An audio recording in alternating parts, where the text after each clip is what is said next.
Hi guys, तो कैसे हैं आप लोग प्यारे बच्चों। एक टॉपिक आपका छूटा हुआ था पेंडुलम। तो पेंडुलम के बारे में फुल डिटेल मैं आपको बता दे रहा हूँ यहाँ पर।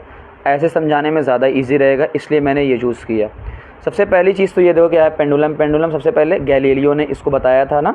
पेंडुलम का स्ट्रक्चर देख लो क्या होता है। पहले देखो ये आपका एक जगह से अटैच होगा, कहीं से भी ऊपर से एक धागा होगा, स्ट्रिंग जिसे बोला, जिसकी लेंथ मैंने क्या माना है एल, लेंथ होती है एल। और ये क्या होता है इसका बॉब, यानी नीचे कोई मास होता है, चाहे स्टोन कह लो या मेटेलिक बाल कोई भी बोल लो, उसे बोला जाता है बॉब। ये पेंडुलम का स्ट्रक्चर होता है। अब इंपॉर्टेंट चीज़ क्या होती है, अगर ये लेंथ फिक्स होगी, अभी आपको आगे समझ में आएगा। अगर मैं ये कह रहा हूँ कि आपका जो लेंथ है, अगर आपकी लेंथ क्या है फिक्स, अगर आपकी लेंथ क्या है फिक्स, तो आपका जो टाइम पीरियड रहेगा वो भी क्या रहेगा, फिक्स रहेगा।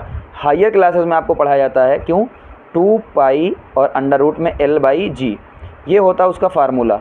तो आप देखो 2 तो फिक्स होता है, पाई भी कांस्टेंट फिक्स होता है, G 10 होता है, फिक्स होता है, और L पे डिपेंड है। तो अगर L फिक्स हो गया तो टाइम भी क्या हो गया, फिक्स हो गया। तो हायर क्लासेस की बात है। नीचे आते हैं, सबसे पहली चीज़ ये समझ में आएगी पेंडुलम मूव कैसे करता है। देखो ये इसकी मीन पोजीशन है।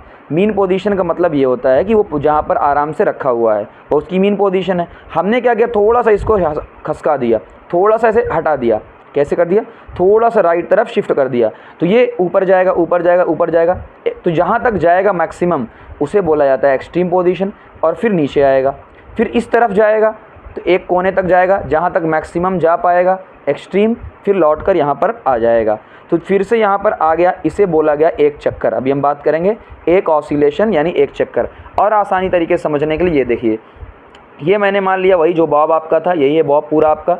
एक मैंने इसको खिसका दिया, तो एक बार देखो इधर गया इधर गया इधर गया। मान लो ये कोई दीवार है तो मैक्सिमम यहीं तक जा सकता है, इससे आगे तो नहीं जा पाएगा, इसे बोला गया एक्सट्रीम। ये ए मैंने क्या लिया है, ए का मतलब होता है कि मैक्सिमम कितना जाएगा, उसे एम्पलीट्यूड बोला जाता है यानी ए। तो ए मैंने मान लिया। फिर इधर गया तो इधर आएगा भी, फिर इधर गया और फिर इधर आया, यानी यही एक चक्कर है कि एक बार इस तरफ गया और एक बार फिर से लौट कर आया, फिर एक तरफ बाईं तरफ गया फिर से लौट कर आया। तो जहाँ से शुरू किया था, मीन से शुरू किया है, मीन पर ही लौट कर आया है। मतलब एक बार ऐसे गया आया, फिर ऐसे गया फिर आया। तो आप ये बताओ अभी कि एक चक्कर में लगाने में कितनी बार गया आया, तो 4 बार। अभी उसकी हम बात करते हैं। तो देखो आप खुद देख सकते हो, क्या एक बार टू एंड फ्रो, एक बार इधर फिर एक बार इधर, इसे बोला जाता है टू एंड फ्रो मोशन, जो कि ऑसिलेटरी मोशन के अंदर आता है। आगे देखते हैं। अगली सबसे इंपॉर्टेंट चीज़ समझने वाली ये है, मैंने मान लिया कि भाई एक बार जो जाता है 2 सेंटीमीटर, तो ये भी कितना होगा 2, तो जितना इस तरफ जाएगा उतना ही इस तरफ जाएगा, है ना।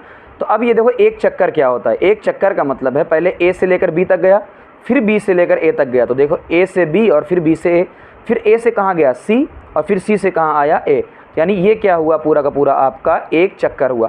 तो एक ऑसिलेशन। तो डिस्टेंस कितनी हो जाएगी, देखो 4 बार गया है ना, तो 2 + 2 + 2 + 2 कितना हो गया 8, यानी डिस्टेंस कितनी आएगी, 4 गुना आएगी। ठीक है, तो एक चक्कर में जो टाइम लगता है उसे बोला जाता है टाइम पीरियड, यानी इस पूरे के अंदर। अब ये खुद बताओ 4 बार में, देखो ए से बी, बी से ए से सी, सी से ए, कितनी बार गया आया, 4 बार में लगता है अगर टी टाइम, तो एक बार में कितना लगेगा, देखो 4 बार में अगर टी लगता है तो एक बार में T/4, तो एक में T/4। अब चाहे आप ए से लेकर बी तक चलो, चाहे बी से लेकर ए तक चलो, चाहे ए से लेकर सी तक चलो, अगर कोई एक आपको दिया कि ए से लेकर बी या बी से लेकर ए, तो एक बार में कितनी बार जाएगा, T/4 टाइम में एक बार आएगा। ठीक है ना। यहाँ अब अगली एक और इंपॉर्टेंट चीज़ देख लो। यहाँ अक्सर बच्चों को कन्फ्यूज़न रहती है पाथ लेंथ में, कि पाथ लेंथ क्या होता है, 4 कैसे आता है, 2 गुना कैसे आया है। चलो मैं दिखाता हूँ। पाथ लेंथ का मतलब ये होता है कि आपका जो रास्ता है वो कितना बड़ा है। तो आपका रास्ता कहाँ से कहाँ तक बताओ, CAB, यही तो आपका पूरा रास्ता है, इतना ही तो रास्ता है। आप 10 चक्कर मारो, देखो यही आपका रास्ता है, CAB, इतना बड़ा आपका रास्ता है जिस पर आप आ रहे हो, जा रहे हो, आ रहे हो, जा रहे हो। अब खुद बताओ, आप चाहे यहाँ का 10 चक्कर मारो, चाहे 20 चक्कर मारो, क्या रास्ता बदलेगा, रास्ता तो वही है ना। तो रास्ता कितना बड़ा है, 2 + 2, 2 गुना है, रास्ता 2 गुना है। देखो ए से लेकर बी तक रास्ता है और ए से लेकर सी तक रास्ता है, इसी रास्ते पे आप बार बार आते जाते हो, इसे बोला जाता है पाथ लेंथ, जो कि 2 गुना होता है। 2 + 2 क्या हो जाएगा, 4 हो जाएगा। अगला क्वेश्चन बच्चों देखो, आपका दिया हुआ कि 5 ऑसिलेशन इन 10 सेकंड, पूरा क्वेश्चन होता है बट सिंपल तरीका, 5 ऑसिलेशन 10 सेकंड के अंदर हो रहा है तो आपका टाइम पीरियड बताओ। तो सिंपल तरीका है भाई, टाइम पीरियड कितने होता है, एक ऑसिलेशन का होता है, कितने का, एक ऑसिलेशन का।